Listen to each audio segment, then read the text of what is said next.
वो समाजी कारकुन है माशाल्लाह, उनके बड़े खिदमत हैं जहेज को, और जो हमारी समाजी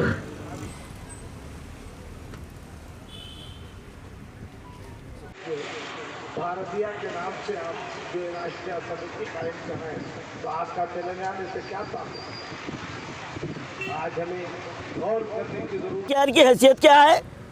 क्या हैसियत है? और मसीहुल्लाह तुम्हारी क्या हैसियत है? क्या औकात है तुम्हारी? हाँ, क्या आप वक्त बाद में 5,000 रुपये जो ना बंद कर दिए आप? क्या तुम्हारे जेब से दे नहीं? हम ये मुतालबा कर रहे हैं कि फौरी तौर पर गरीब मुस्लिम मैयतों के लिए 10,000 रुपये जारी किया जाए।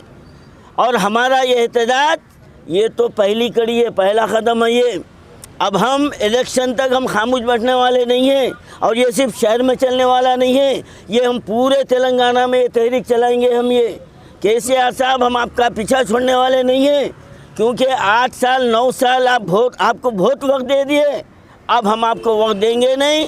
गरीब मैयतों के लिए 10,000 रुपये हम फौरी तौर पर इमदाद जारी किया जाए।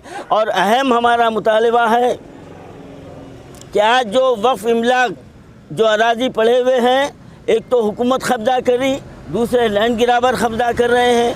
तो अरे हकदार मुसलमान हैं और हमारे हक़ को लूटा जा रहा है, तो हम कब तक खामोश बैठेंगे? अब हम ये मुतालबा करते हैं कि वक्फ एक्ट के तहत, वक्फ क़ानून के तहत और मंशा वक्फ के तहत, हम मंशा वक्फ के ख़िलाफ़ भी हम कोई मुतालबा नहीं करते। हम तो ये मंशा वक्फ के तहत हम जो है ना 65 गज़ ज़मीन बेघर मुसलमान को लीज पर देने का हम मुतालबा कर रहे हैं। आप किराए पे दीजिए। आप एक गरीब मुसलमान जो है ना टीनों का घर बना के रहेगा, आप जो ना डबल बेडरूम स्कीम का जो ना ढंडोरा पीटे, कितने मुसलमानों को दिए? कैसे हिसाब दो आप? मैं मुख्तसर एक दो ही बातें अर्ज़ करना चाहूँगा। आज मुसलमानों के हवाले से जितने मसाइल हैं मुकामी सतह पर, स्टेट की सतह पर और पूरे नेशनल सतह पर, उन सब में सबसे बड़ा मसला जो मुझे महसूस होता है वो ये है कि मुसलमानों में लीडरशिप का फुक़दान जो बढ़ता चला जा रहा है।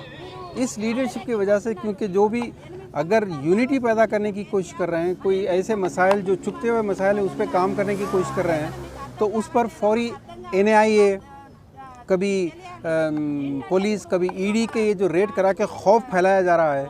तेलंगाना स्टेट जाके एक पुलिस स्टेट बन चुका है कि आप कोई रैली नहीं निकाल सकते, कोई प्रोटेस्ट नहीं कर सकते। लीडरशिप जहाँ भी इनको नज़र आ रही है, खौफ महसूस हो रहा है। तो ऐसे वक्त में खैरुद्दीन साहब जैसे इस उम्र में भी जो जिस हिम्मत और जिस हौसले के साथ उठे हैं, मैं मुबारकबाद पेश करता हूँ। सबसे पहले तो ये कि मुसलमानों के अंदर लीडरशिप के ताल्लुक़ से जो मायूसी फैली हुई थी, एक उम्मीद की किरण है। हमको इस वक्त हमारे जो लीडर्स, जो भी उभरने वाले लीडर्स हैं, आपने देख चुका है पिछले महीने जो रेड्स हुए हैं, अरेस्ट कर दिए गए हैं लोगों को, जो रियल आवाज़ उठाने वाले हैं उनको बंद किया जा रहा है। ऐसे वक्त में हम लोगों को खैरुद्दीन साहब सूफ़ी काउंसिल के सदर भी हैं, इनकी शक्ल में एक उम्मीद की किरण नज़र आ रही है। ये लीडरशिप, इस लीडरशिप का हमको साथ देना चाहिए।